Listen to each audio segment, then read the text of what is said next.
This morning, I want to talk to you about the power of love. I better turn this on quick here. There you go. Good? All right. I want to talk to you this morning about the power of love. And the world is full of hate. Let's just put it that way. It's full of non-love. It's full of a lot of things that are going on that are not so great. And I asked one of our young people to come up, and I have a little thing for you to share just about one of these news clips. Jocelyn, come on up here. All right, this is a picture kind of what happened. There was a shooting in Colorado. A boy was killed while he was stopping the shooter. So this is just one, thank you very much. This is just one of the news events that's happened. There's a lot of other things that have happened. There's things going on in Sri Lanka. There's thousands, like almost 100,000 people still missing. In other parts of the world, there's chaos going on. There's shootings and there's bombings, and even Israel and Palestine, there's still fighting going on there. This is our world. It's full of people that are angry at each other, are wanting to kill each other, hurt each other, are lost, are not knowing what is going on in their life. And these are just different examples of what happens in our world. Anytime you watch the news, it's kind of depressing. After you're done watching, you're like, oh, what's going on? I remember for a while, I was watching a show called Tucker Carlson. I don't know if anyone else has watched that show, but I think I got somewhat addicted to it during the election times or during those times. I'm like, oh, what's going to happen next? What's going to happen next? After watching it for 2 weeks, I just got depressed. It was like, oh, our nation is just going to the dogs. Oh, man, I mean, what are we going to do? There's just a bunch of idiots running our nation. Oh, and I was getting down, and it's like, oh, man, there's so much going on. But, and Jesus talked about that. He said the hearts of many would grow cold. But you know what? There was a lot of cruelty in Jesus' time, too. There's a lot of cruelty. He lived in the time of Romans. They made a living on cruelty. They made it like a pastime. That's what they did. But you know what Jesus did? He showed us that no matter how much cruelty and hate there is in the world, it doesn't keep us from having love. It didn't keep him from having love. It doesn't keep us from having love. And so I wanted to talk to you about that. I want to talk to you about the power of love. And you know what? First of all, Jesus, he showed that power. He showed that power. And we're going to look in Philippians 2, 6, and 8. I have it saved here, but hopefully I don't lose my spot. All right. First of all, he showed that power by becoming a man and dying on the cross. Philippians 2, 6, and 8, it's kind of going off some of the things that Kevin has been talking about. He's been talking about salvation. He's been talking about the love of God and just how salvation is a continual process. And he used this verse before too. Who being in very nature God, did not consider equality with God something to be used to his own advantage. Rather, he made himself nothing by taking the very nature of a servant, being made in human likeness, and being found in appearance as a man, he humbled himself by becoming obedient to death, even death on a cross. This was not just a light thing. Jesus is the Son of God. He is God. He is eternal. He is all-powerful, all-knowing. He is all these things.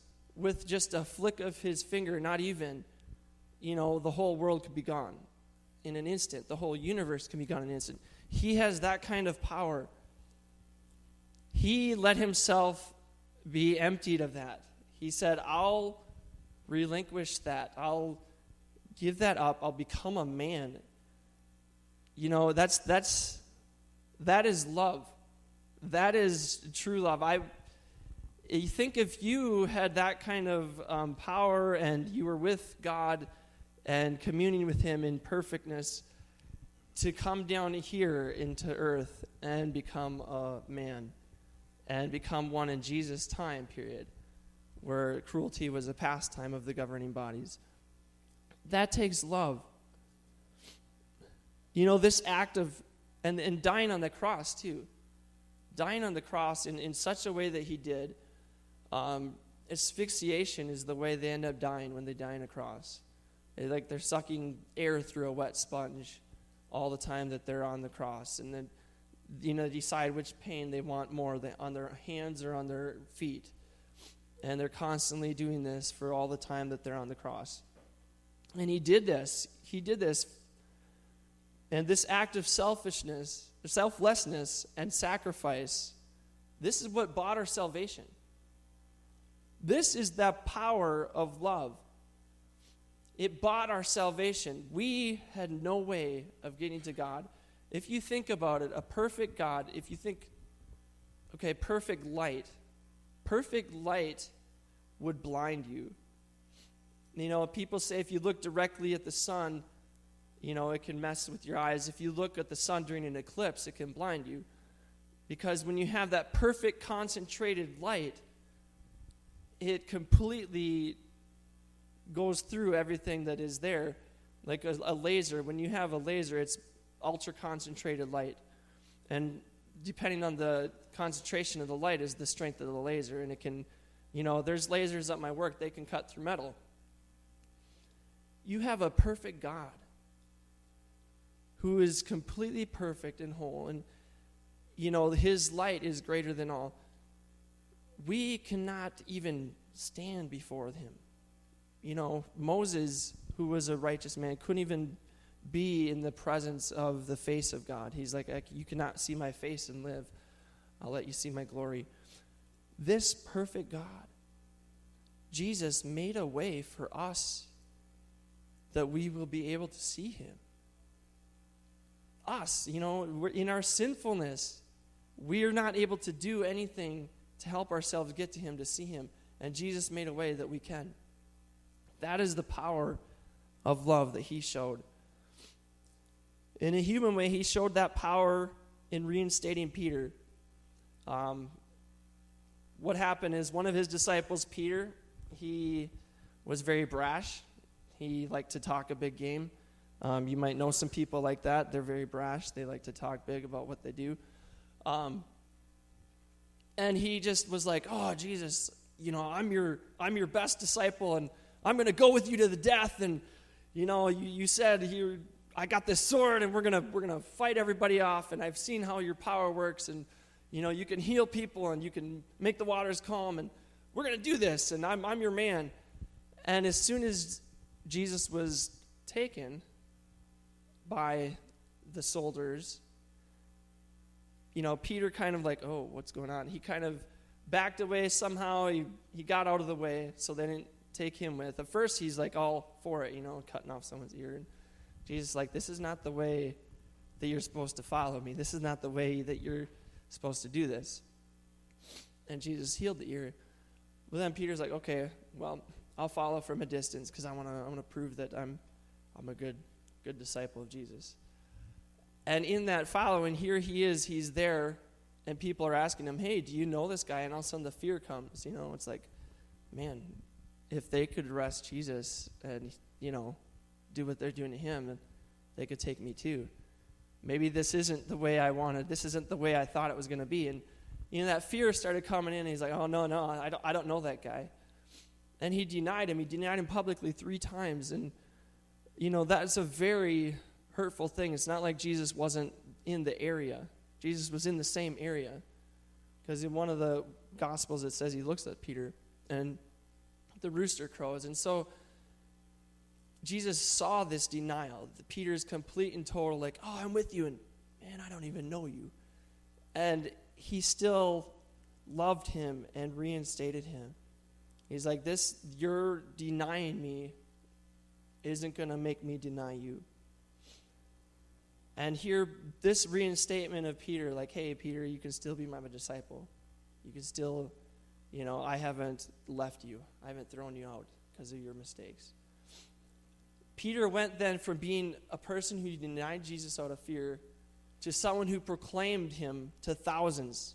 He proclaimed him to thousands with boldness. He didn't care what was going to happen to him. And he even died for Jesus. And he died in a horrible way on a cross as well.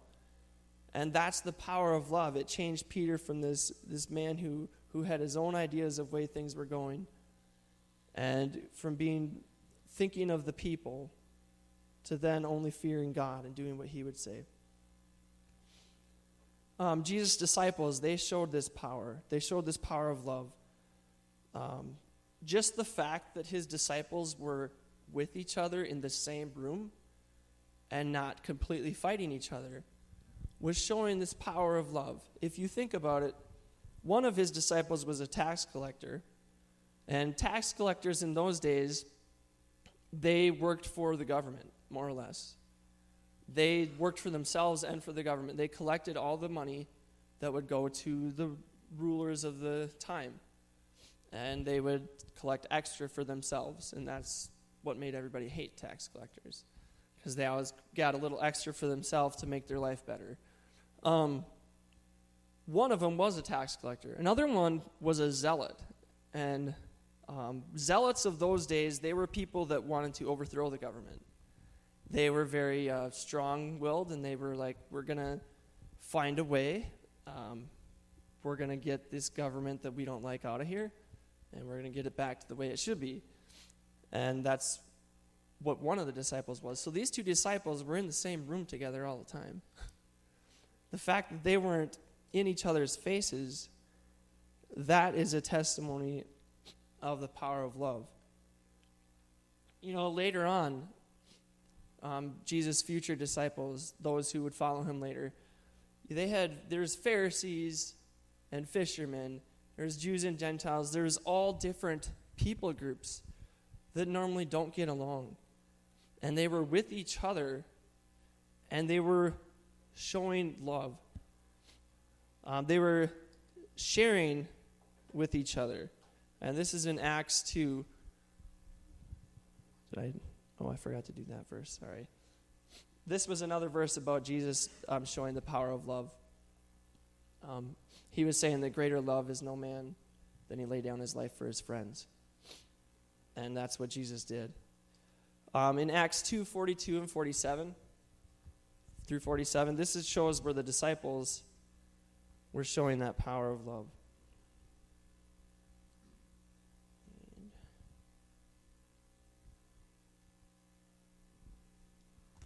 And it's right. I had quite a few scriptures, so I had some marked. All right. Acts 2, 42 through 47. They devoted themselves to the apostles' teaching and to fellowship, to the breaking of bread and to prayer. Everyone was filled with awe at the many wonders and signs performed by the apostles. All the believers were together and had everything in common. They sold property and possessions to give to anyone who had need. Every day they continued to meet together in the temple courts. They broke bread in their homes and ate together with glad and sincere hearts, praising God and enjoying the favor of all the people. And the Lord added to their number daily those who were being saved. They gave to each other. They were willing to give up things for each other. They were showing this power of love, and it did something. You know, other people came to the Lord daily. Other people were coming to know the Lord because of what they did. In the future, disciples after that, there were some who were willing to go to the death. Many Christians who have died for their faith. And it has been a testimony to those who were their accusers or their killers. I know I heard a story of one who went into the Roman Colosseum, and they were so distraught at what was going on. They were running and yelling, "In the name of Christ, stop! In the name of Christ, stop!" And they ended up being torn by the lions, but it was such a thing that started to change the hearts of the people that had continued to watch this for sport. It changed their minds. It changed their thinking about what they were doing. And different disciples throughout history they have shown this power of love by what they've done. There was a person who was captured by, I don't know if you want to call him a Muslim extremist, terrorist, someone who took the Muslim religion to the extreme, and they were going to kill this person. And he said, I know you're going to kill me, but I still love you, and I still think that God can save you, and he will forgive you, and I forgive you.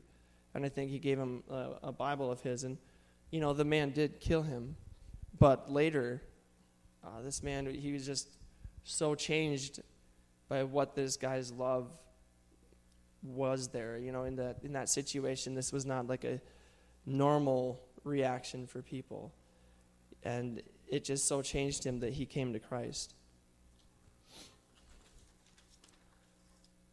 And Jesus calls on all of his followers to show the power of this love. In Luke 6:27 through 36. He talks about this. He talks about loving enemies. And, sometimes you're like, it's hard to love my friends. How can I love my enemies? Here's what he says. But to you who are listening, I say, love your enemies. Do good to those who hate you. Bless those who curse you. Pray for those who mistreat you. If someone slaps you on one cheek, turn to them the other also. If someone takes your coat, do not withhold your shirt from them. Give to everyone who asks you, and if anyone takes what belongs to you, do not demand it back. Do to others as you would have them do to you. If you love those who love you, what credit is that to you? Even sinners love those who love them. And if you do good to those who are good to you, what credit is that to you? Even sinners do that. And if you lend to those from whom you expect repayment, what credit is that to you? Even sinners lend to sinners, expecting to be paid in full. But love your enemies, do good to them, and lend to them without expecting to get anything back. Then your reward will be great, and you will be children of the Most High, because he is kind to the ungrateful and wicked. Be merciful just as your Father is merciful. He calls on us to love our enemies in such a way that it's unnatural. He says, hey, in the natural, you love people when they love you. Oh, you're such a good person. Oh, thanks. You're good too. I really like your hair. Yeah, thanks. And I like your shoes. And it's easy to reciprocate. Oh, someone's nice to me. Oh, okay, I can be nice to them. Yeah. But if someone's like, man, where'd you come from this morning? You look like a wreck. It's like, oh, thanks a lot. You're not looking so hot yourself. It's easy to reciprocate bad to bad. And here he's saying to love your enemies and do good to the ones that aren't good to you. So he's telling us to do something that's not natural to us. It's not a normal thing. We don't normally show that. And so we need Jesus. We need his strength and his power, the power of the love that he's given us to help us to love others. He also said to show that power in another way, and that's in John. There it is, John 13, 34 and 35.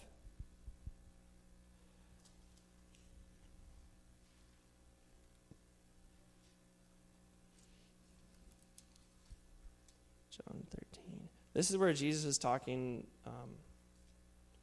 giving a lot of instruction with his disciples.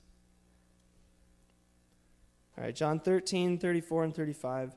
A new command I give you, love one another as I have loved you, so you must love one another. By this everyone will know that you are my disciples if you love one another. God wants us as a church. He wants us as a church to love each other. He wants us to display the fruit of the Spirit with each other. The kindness, gentleness, goodness, faithfulness, self-control. He wants us to be able to do this with each other. Because when we are able to show love for each other, other people will see it and be astounded. They'll be like, this isn't normal. And they care about each other. They actually really care about each other. They're bearing with each other's weaknesses. It's like, okay, I'm not going to look at someone else and say, you know what? You have this one fault of yours, and because of that, I can't see anything else that you do good. Because you have this one fault. No, we're going to bear with each other. It's like, you have that weakness, and I'm going to pray. I'm not going to point it out to you every single day. I'm going to pray that God will help you with it. If need be, yes, I will try and help you see how God would want you to be. But if it's something that's a weakness, maybe that person already knows it. It's like, yes, I struggle with that, and I need God's help. And I don't need another fellow believer to make me feel worse about it. I need them to help me with it. I need them to pray with me for it. I need them to pray and to lift me up and encourage me and carry that burden with me. And that's what God's called on us to do, to bear one another's burdens. When we do this, when we show this kind of love, other people who are not Christians, they will come and they'll see this and be like, wow, I want to be part of that. Because they will see God's love in us. They will see God's love doing things in us. The power of love is amazing. It's the power to break addiction. Jesus' power can soften hard hearts. He can move a person from doubt to faith. He could turn a murderer into a healer. And he can turn someone with a spirit full of rage into a gentle spirit. I know you guys probably won't believe me, but when I was a kid, I had a terrible temper. My brother knows. He knows. I had a horrible temper. I rage. It was rage. The Hulk, that was like me. It was like, whoa, and I just had this rage. I couldn't control it even. It was like just terrible. I remember I had an older cousin, and one time I had one of these rage incidents, and I chased him around the house, and he ran from me, and he was bigger and older, but he ran from me because he's like, this guy is crazy. But the power of God's love changed me, and he's changed that part of me, that rage, and he's turned it into a gentle spirit, and there's a patience there that wasn't there before. And that's what God can do. That's what the power of his love can do.